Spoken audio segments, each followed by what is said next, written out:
Salut les dormeurs. Qu'est-ce qui se passe en ce moment?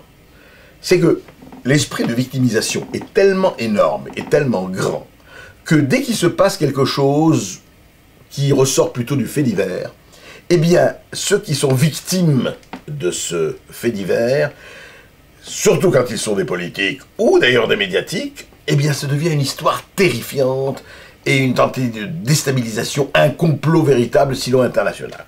J'en veux pour preuve deux choses. C'est extrêmement désagréable de se faire cambrioler, c'est vrai. Ségolène Royal, pour la 3e fois, s'est fait cambrioler dans son appartement de Neuilly.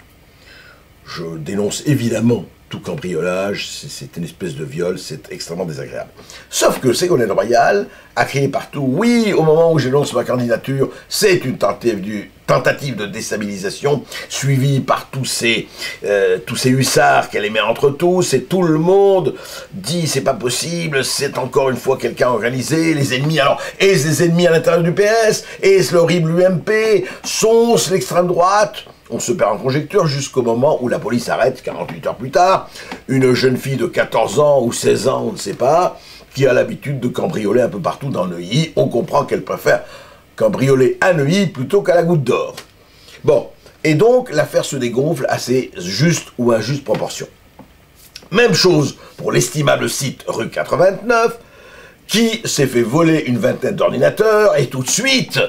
le fondateur et autres se posent en disant qui a voulu déstabiliser rue 429, qui a voulu le tuer. Alors évidemment c'est formidable, la posture de la victime est tellement formidable qu'il faut l'utiliser. Et en fait, bon, c'était un rave, un cambriolage comme il en existe hélas beaucoup.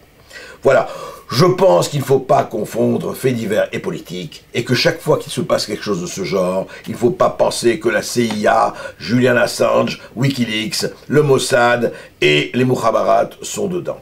Alors, chers amis, il faut ce qu'on appelle raison garder.